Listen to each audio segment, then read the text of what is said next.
Amber, welcome. Hello, my love. Happy to be here. I still remember you were one of the first people I interviewed when I started my podcast like 10 years ago. I remember. It was so fun. It was such a powerful conversation. Yeah, and we like just started to know each other and then it was like we've had different connection points and I wanted to have this conversation. Obviously, we've both grown immensely and how our message, the work that we're doing in the world is always evolving just as we are. And I just wanted to have a very fluid, woo woo, energetic, philosophical conversation about dreams and desires. And I often hear from women like, I don't know what I want. And I know you're like the expert on answering that question, or I perceive you as someone I respect on how to answer that question when a woman says, I don't know what I want. Yeah. Yeah. Um, when a woman answers the question like that, or when I answer the question like that, because we're one and the same, Yeah. it's always an invitation to get underneath it and yes, become emotionally uncomfortable because what comes up oftentimes is all of the permission slips that we have written ourselves or that we've taken away from ourselves, or the relationships we have to the people we believe and perceive are supposed to be writing those slips for us. And Mm, so it's a curious thing when someone says, well, I don't really know what I want. I'm just like, let's lean in, let's talk about it, let's get into it. yeah. You know? When do you recall like having that moment, like recently or in the last few years? I don't know. I don't know. Like you feel like that wall of Yeah. resistance or I don't know. Yeah, for sure. I mean, I think it happens on the other side of achieving and realizing a big dream. So as we're talking, I'm sitting in this new space called the Treehouse, which is where I host, small retreats and VIP days, and I do my work up here now. And um, it's beautiful and it's incredible and it's expansive. And, we have a guest house on our property where I can have loved ones come and stay in the bunk room. And it's just like incredible. It really is like a huge dream realized. And on the other side of the creation of it, I actually didn't feel at the beginning, it wasn't a worthiness thing, but I couldn't like sync up with it yet. Mm. It was like in dream state for so long that when it became the actual physical lived experience, it was like I didn't know how to do it. And so then people were saying, well, what's next? Or what are you dreaming into next? And it was like, I don't know. I'm so full with this right now, that I want to just be here. I want to just be fully present to what it is. And I think that there's something about visioning and dreaming that requires us to catch up with ourselves. Mm. That makes sense to you? Yeah, I'm hearing like it could be identity, but it's like energetically like stepping all parts of you stepping into that new, it's like someone leaped, something, a part of you Right. leaped before you did. Yes, exactly. And I think that the way that I perceive dreams is that they are our directions, right? They come in because here's the thing, like how do you pull a dream out of the ether of your consciousness? Like where have you ever slowed down enough to look at the anatomy of your own dreams and where they come from? Mm. And I'm fascinated by that. I really love geeking out on that and trying to like sort of follow the dots. And sometimes there really isn't a story to plug back into to figure out where it came from originally. Mm. And so I think it's a really sacred thing. I think it's a really holy thing. I think our dreams we're co-creating them with the universe. And I think it's a divine responsibility to follow through on it. And so I built this place in this space for infinite reasons I'll never actually be able to fully grasp and understand. It's like the fact that I remember this one specific moment when we had to have I think like 14 pine trees taken down from our property on the day that we were, in the preparation of the construction project. And they weren't all at the site. There were a bunch up here. But there are also some pretty dangerous ones. We live in the forest on a lake, and pine trees are kind of gnarly, from the things I've learned over the last few years. But I remember the day that I was sitting there up in my daughter's room watching these trees go down. And of course I had prayed over them and I thanked them. And I did a lot of like ceremony with it because it felt heart wrenching for me to contemplate, taking these 100-year-old trees down that were older than me. That was like, I was supposed to be stewarding this land. And it was pretty intense. And I remember sitting up there watching these trees like literally bow down. And I just thought for a moment, they are bowing down to my mission and to the missions of all of the people, the women that are going to sit on these couches and do this sacred alchemical work to create a shift for humanity. And it just feels like, I call it the treehouse, but it really is a temple in many ways where very, very sacred work happens. And I was so deeply moved by that revelation. And so I say that to you because I come back around to the recognition that our dreams are not just about us. And so that's big work. Like that feels like a really big thing to carry. And so sometimes, the bigness of our dreams are related to needing a permission slip from somebody else, but also they are about an initiation into the bigness of who we really are and what we're here to do and who we're here to be. And that's scary sometimes. There's so much, like so many different directions that I want to go in. The one thing that's coming up for me is like, who am I? Who am I to want this? Who am I? Was it 2 years ago? We bought the cottage. This summer was the first season where I had back-to-back retreats. I say back-to-back, it was like one a month, and it was like a retreat accelerator, which was fascinating because it didn't deplete me at all. I felt more alive, more energized. And, there's a lot of movement to make that happen. But I remember how long that was a dream for. And then once it happened, it was like it would happen so fast that I was like, stop. Like, remember, this was something that you desired, that you kept writing down on your paper, and you took the action that was required. And it took so long to get here to this moment. But I had moments, Amber, like I was like, feel this, feel this, feel this. And then, I had little bigger moments and then numb moments. Or people would reflect things back. And I thought it wasn't about who I needed to become, yes, to make that happen, but to feel worthy enough to go after the dream. Yeah. Yeah. Well, I think let's talk about worthiness for a second. What's your interpretation of worthiness? I'd love to hear your perspective on this topic because it's such a hot one and an important one. Well, a lot of what me, I'm a rebel. So everything that's out there, I'm like, it's so trendy and I get annoyed. But I am at the point now where I realize if it's in me, it's for me. And I got to go after that. When I first started going after desire, I say desire, you say dream. I think we're saying the same thing, it took a lot of like, who am I? So this worthiness thing is like, I have value, just perceiving that you have value. But everything, I'm like, I am doing this from a place of service. So I'm not really defining worthiness, but it's like, I'm a vessel here to make an impact. And if I lean into the desires and I act on them, that is the path, that is the way. The worthiness to me is accepting the gift, maybe. Yeah. I don't know.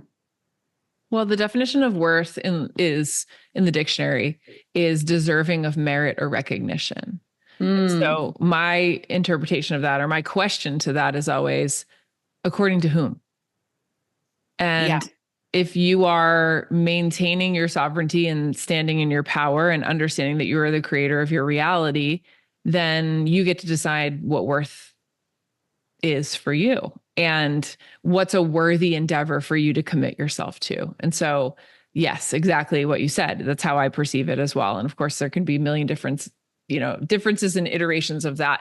But when we understand that we're the only ones that can write the permission slip, and that the dream itself or the desire itself, for the sake of what you're sharing here, is the actual initiation, it is the actual invitation, that's when we become activated. And that's when our life gets really interesting and fun. And if you look back over the dots of your own life and you explore all of those really most important moments, like those milestones, those moments when like the trajectory shifted, when you took a different path, when you realized something that was really, really deeply important to you, what you'll see over and over again was like, oh, I had the courage to trust the unfolding.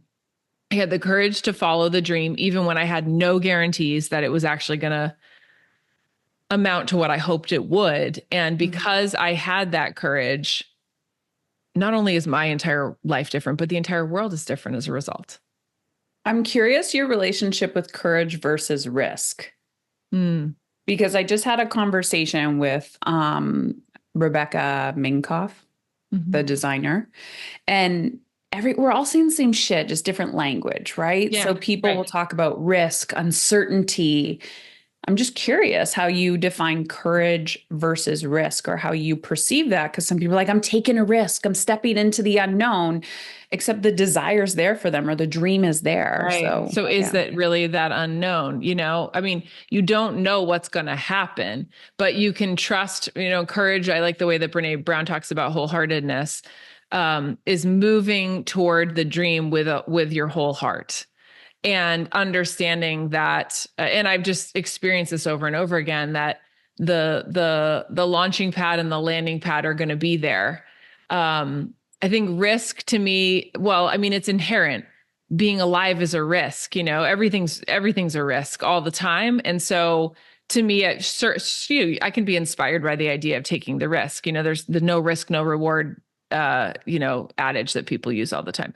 But to me, courage has been a word that I was taught at a really young age. My mother really instilled the ideology of what courage means as a value. And I've just carried it with me forever, and I think learning the Brene Brown interpretation of the wholeheartedness feels good to me. It feels really good in concert with being led by what my dreams are. And to me, it's interesting, like, dream in and of itself, it's unfortunate in some ways that the way that how it has like so many different meanings in terms of like, if you look up the word dream, it's like, oh, you're sleeping. And, it sort of dilutes to me sort of the power of what I actually think it is.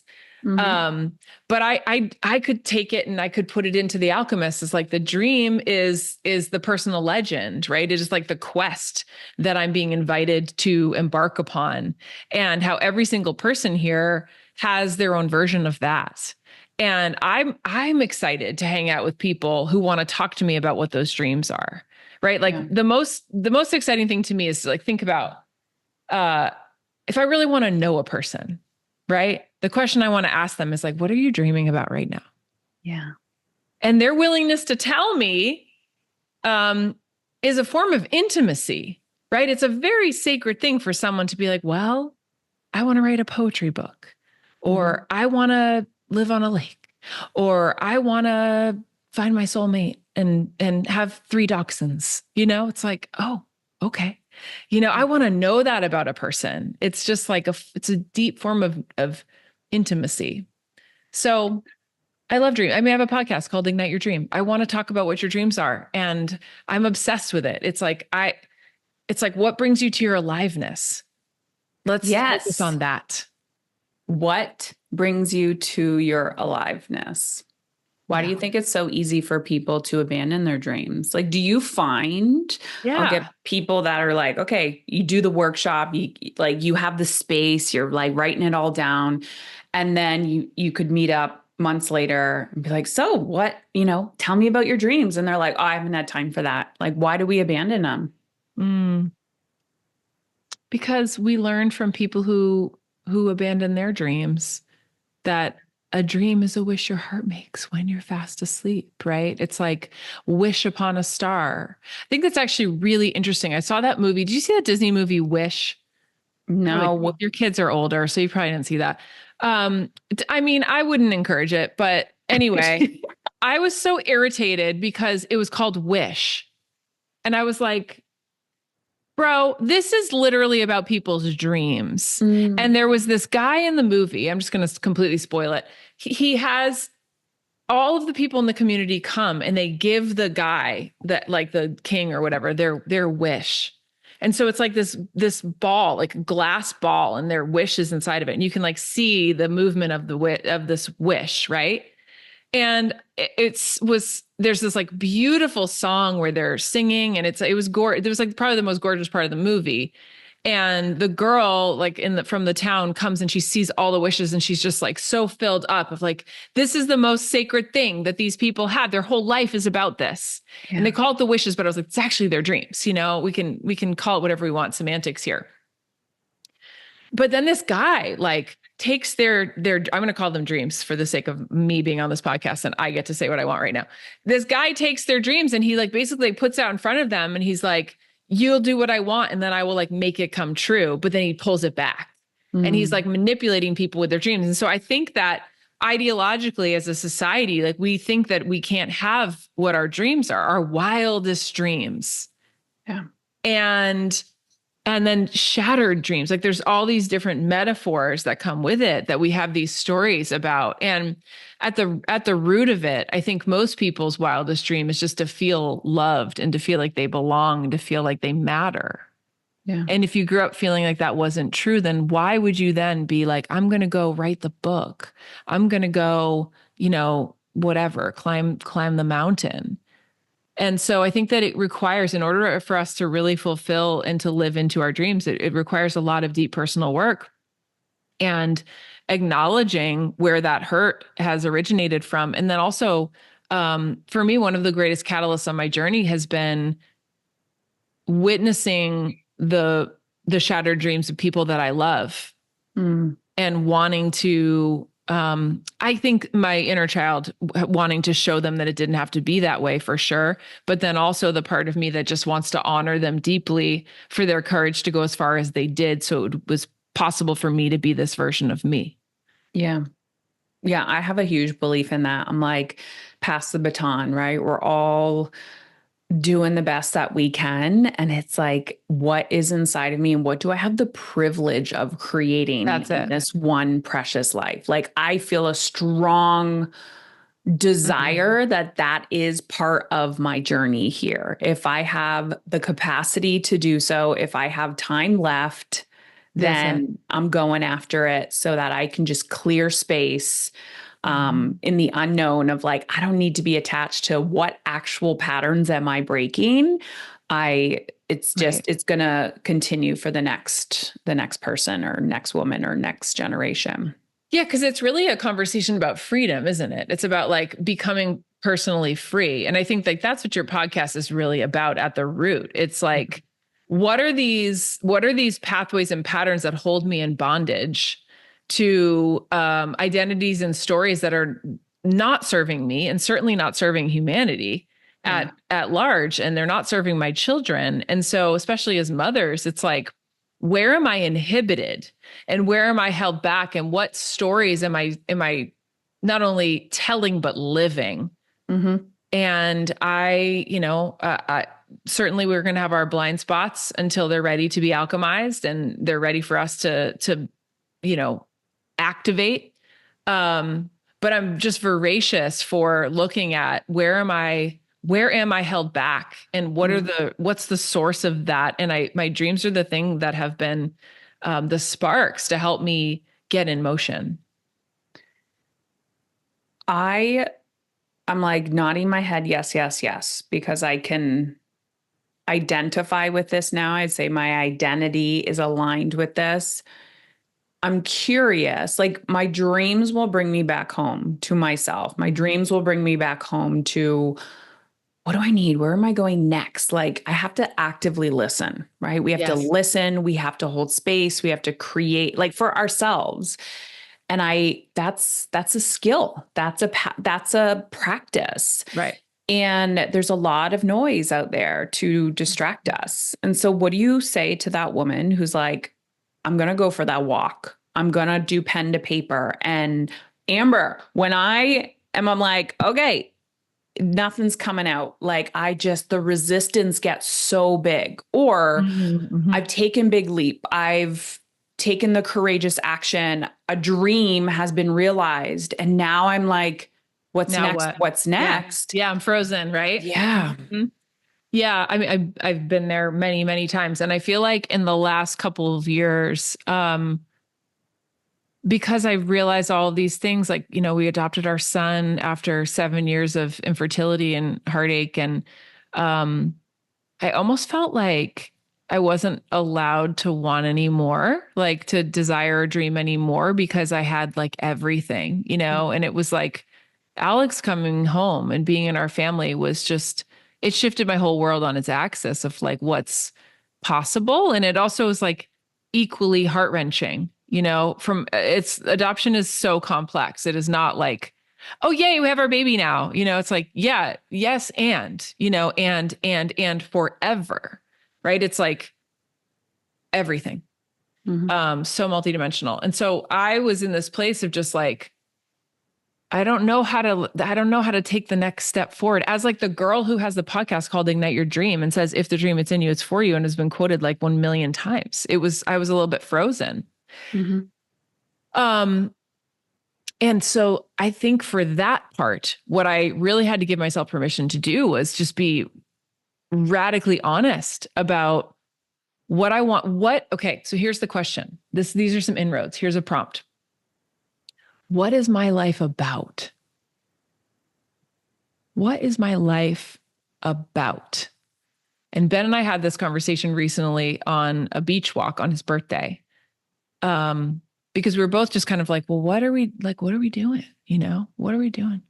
We're like, we've reached a threshold of contentment. Like we're really happy. Do we know how to not strive? Do we know how to thrive in what is here? Do we know how to do this? Because we've always been in the like, what's the next mountain? Our whole lives is all we've ever known. Because that's a form of survival instinct that kicks in. And so, what is my life about is just such a radically rooting question to sit in, to think about your values and what is important to you. And when we sat in that question and we walked with that question, it was like, oh, and like the next invitation floated to the surface. And it was not what we expected. It wasn't the thing that it actually isn't convenient, and it actually isn't comfortable.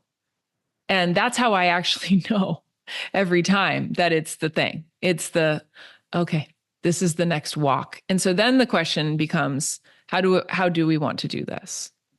How do we want to do this next walk? And what resources, back to your point before about being well resourced, what resources do we need, and what moves do we need to make in order to make those resources available for us? Mm. All of those things are huge challenges yet again. And I think when you're comfortable, when you've kind of, and I would imagine a lot of you listening to this are comfortable in different ways than what Heather's challenging you into, right? You're like comfortable. But are you thriving? Do you know what that even means? Yeah. Have you actually ever even explored the definition of what it is to thrive for you in your life? I think a lot of us would say, no, actually, I don't know that. I've never known that. I wasn't taught that. I have to learn that. Do I want to learn that? I think I do. Right? So these are inroads. Yeah. And I'm hearing you say a lot of space, patience, like quiet listening, Yeah. many, many conversations. And confessions. Yeah. Like Curiosity. incremental confessions of, "Ooh, I'm actually really scared of this. Is this?" So you can sometimes think you're a nut job because one minute you're like, yes. And the next minute you're like, oh my gosh, that's so crazy. That's terrifying. Why would we do that? Why would we want that? And then, and then coming back to that quiet space again to remember, what is my life about? What do I want my life to be about? And if you flash forward and you think about 80, 90 years old, when you look back on the lifetime, what do you want to be in that storybook? These are Yeah. questions that help me so much with knowing where I need to source courage and support and all the things, in this particular chapter that I'm privileged to be existing in. There's so I'm like, yes, yes, yes. I'm sitting with I mean, you have accepted that like the feeling of discomfort, like, ooh, I'm gonna go there. I'm gonna Mm, lean in. yeah. I too am in a season where I was like, okay, did all the things. Yeah. And then I'm like, okay, good, settle, integrate. And then I went like this. And I was like, oh shit, there you are. There you are. And so now I know that the longer I resist that next step, it's just going to nag at me. It's going to get bigger and bigger and bigger. It will show up in different ways. So I know that if I don't lean in, it will be there. It's just when I choose to lean in. Yeah. I don't think we get to that it's ever not going to be there. And I think that's one of the things I really got from Yeah, this journey of accepting like, that. oh my gosh, like I did every single thing and I grew through it all and I built those muscles and I learned these aspects of myself and I learned how to accept myself more fully and be more compassionate and all that. But the next thing that I want to do every time still has that same feeling. And I think it's like one of the best metaphors that I can, gather from it is like, um, I'm a former Division I soccer player. So in order to get to that level, I had to put in an enormous amount of discipline and devotion to my sport and to my physical body and all of that. And it was like, never one time did I step on the field and did those wind sprints hurt less. And and it's like when I going to lift weights and to grow any part of myself, never does it get lighter, right? It's like I'm gonna put more weight on the bar because I'm going to continue to grow. And so remembering that's true, um, it's actually really exciting. It's like really exciting to remember, like, oh, we're literally here to continue to grow forever. Mm-hmm. Like, thank goodness that's just like the truth that I finally accepted. Yes. Yeah. And so then the discomfort starts to become the confirmation and it's like the bullseye of, oh, yep, writing my next poetry book and feel like I'm the worst writer on the planet. Must be doing something right here. We did not have a conversation of to-do lists or how much you can get done in a day. No, no. I mean, Like, you're all a bunch of badasses if you're listening to this. yeah. Like your capacity is unparalleled. We already know this. It's really about, I'm not even going to say working smarter. It's about maximizing energy for what is most relevant and learning how to ride the wave of your own life force Mm, so that you can, say that again. it's about learning how to ride the wave of your own life force. It's about turning yourself on. It's about being the most electric version of yourself for what's most relevant in the moment. And really having just beautiful boundaries in place that and when I teach on boundaries, when I talk about boundaries, I am talking about honoring your commitments. I am talking about being in a values alignment, right? I'm not talking about the ways we've heard about boundaries like electric fences, like you can't do this, or like putting down these building walls in between each other. That's not what I'm talking about. I'm talking about honoring what's alive in you and saying to somebody, you know what? I've got to like go offline for a little while because I am writing my next poetry book and like I'll be back. But I gotta turn the channel on, or I am at this time in the day, I am making a meal for my family. And this is like an act of love for myself and for my people. And my home is sacred. And this is what I'm doing. And it's building a model inside your business or in your career, whatever that is for you, that is nourishing and supportive to your whole self and setting your targets, even like your financial goals, to be in total alignment with how you want to live. And going back to that question, what your life is actually about. It's about the granular, and you do this so well, of inside the walls of your programs and your mentorship and the work you do as a coach, being just down to like the smallest speck aligned with how you treat people. It's weaving in deep care into your offerings, understanding you could probably do it differently. You could maybe even make more money if you did it this way. But when it feels like truth to your spirit and your soul and who you really are and what you're actually here to do, there's no scarcity. There's no lack in that. It's like the ultimate. I hear a lot of like looking within instead of looking without. Like you can look out, get a little inspo, get an idea, and then a lot of deep looking within. So Amber, what if me becoming myself, really going after my dreams triggers people? What if, I don't know if I'll be in the same marriage if I go after it. Like my parents aren't going to like that. It's going to become a disruptor. And I've been a people pleaser all my life. I mean, you get to work on that, babe. That's it. Just like you get to work on it. You're in the right place. Yeah. And the reality is people are only looking at you from the lens of their own understanding. And so when you start to fully inhabit yourself, it's beautiful because you get to this place of like, I can be okay and you can be okay. And we can be in disagreement about certain things. But when I'm filled up from the inside, I know what it is to be well-resourced. I know what it is to be living from my deepest truth. And what I know, like I know, is if you're listening to this, your deepest truth is love. Your deepest truth is wanting the best for everybody. And so if you keep that at the center, understanding you're going to quote unquote disappoint people. But that's something they get to work on their own. And we can't take that work from them. Like your husband, God bless him, he has to do his own work. You can't take it from him. Yeah.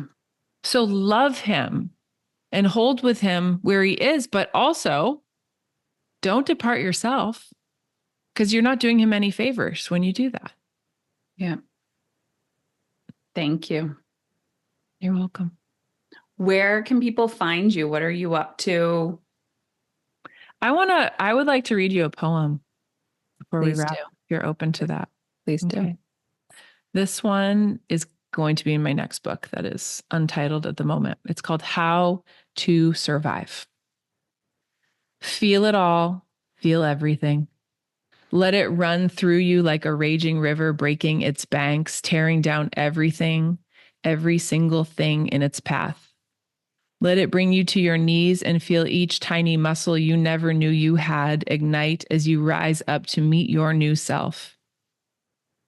Do you know what you're made of, baby? I asked her. Magic, she said, with glittering 10-year-old eyes, riding the stick horse she made named Layla around the backyard. Crack your own shell. Let what's inside drip down your entire being. Sit in the pieces of old protection that fall away. Pick them up one by one and wear them like a crown. Thank you. You're welcome. Podcast, books, poetry, coming back to life, dreaming. Where can we connect with you, Amber? My book is on Amazon called Paddle Home. I'm at Amber Lilyestrom on Instagram. I would love for you guys to come over there. And my website is amberlilyestrom.com. Podcast is Ignite Your Dream. I would love to connect with you guys. Thanks for joining us today. Thank you. I always love it. I'm like, take a screenshot of this episode, share, tag Amber, send her a DM. I always love to know when we're having these conversations, like what people walk away with, what hits their soul, what ignites them. Yeah. Thank you, Amber.